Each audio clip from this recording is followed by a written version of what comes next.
Separated after World War II, these twins gave up on ever seeing each other again, but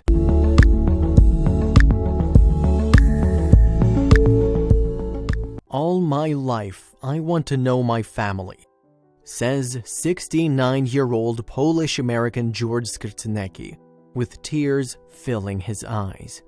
His voice is hoarse, almost a whisper. He pauses, composes himself, and I was thinking, I'm never gonna find them. Skrzynecki has been looking for his twin brother Lucian for the past 49 years. And speaking to the American Red Cross, he admits he kind of gave up hope. In 1949, after the collapse of Nazi Germany, a young Polish woman named Elizabeth Jankowski was one of many freed from a forced labor camp in Kassel, central Germany.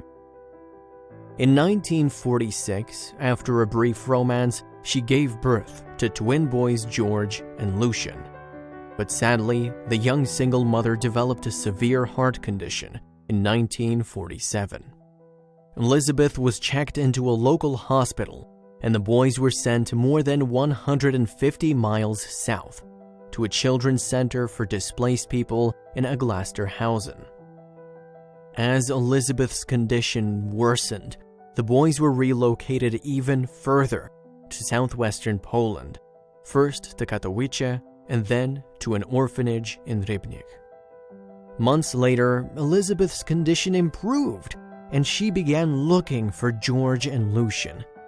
Desperate to be reunited with her twin sons, she requested a Red Cross family tracing case.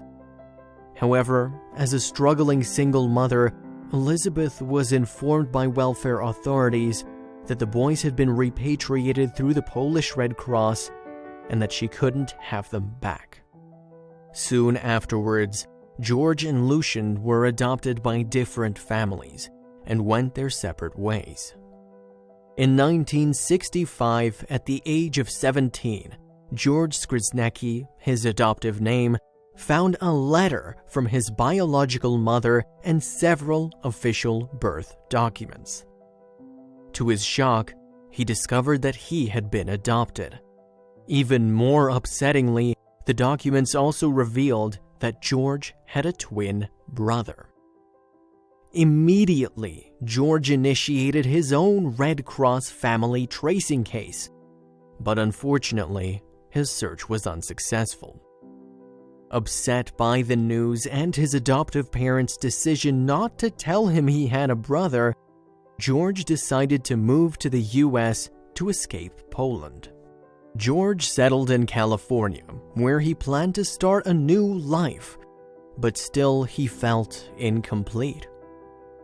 Desperate for any contact with his biological family, George tried another Red Cross search from the US, but again, he was unsuccessful. Heartbroken, George got on with his life. For 70 years, I live with unknown things, he explained to the American Red Cross. And I was thinking, I'm never going to find it. Meanwhile, Lucian grew up in Poland as Lucian Poznański. And lucky for him, his adoptive mother had such a big heart and was so full of love. When he was drafted into the Polish army, Lucian discovered that he too had been adopted. However, he still didn't know that he had a brother, let alone a twin brother. Still, Lucian claims that in his heart, he always had a feeling that he did have a twin brother. Speaking to the American Red Cross, he says he just felt it. Troubled by these thoughts, Lucian visited his old orphanage back in Rybnik in 2014. And to his amazement, he discovered that he did in fact have a twin brother. Desperate to find out more, Lucian turned to the Polish Red Cross for help, and another tracing case was initiated. It felt like I was dreaming, he explains. Reaching out to their global networks, the Polish Red Cross sent the case to Lisa Gali, then the American Red Cross Senior Associate of Reconnecting Families in Washington, D.C. Sifting through the Red Cross's newly digitized records, Gali stumbled across an exciting new lead.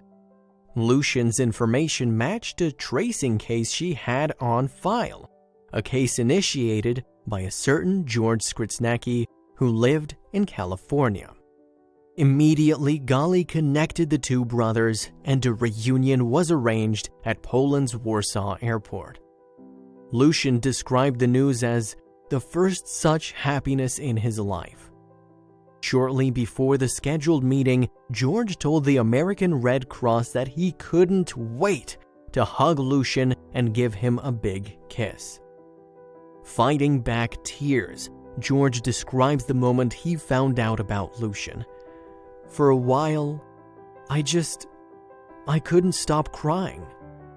Then the despair on his face turns to joy. As you can imagine, George and Lucian's reunion was pretty special. The kind of moment that makes you numb and full of hope at the same time. The sadness and tragedy of the past eclipsed by the sheer joy and happiness of the present. They kissed, they cried, they hugged, they laughed, they trembled, and they cried some more. As Lucian says to George, "My heart is overwhelming with joy to welcome you to Polish soil." Once they'd been reunited, George and Lucian visited the Polish Red Cross. Looking through the recently digitized records, they discover for the first time that their father was a U.S. soldier who had returned to America before they were born. "I always had the feeling I want to come to America," says George on the verge of another breakdown, "and now I found out why."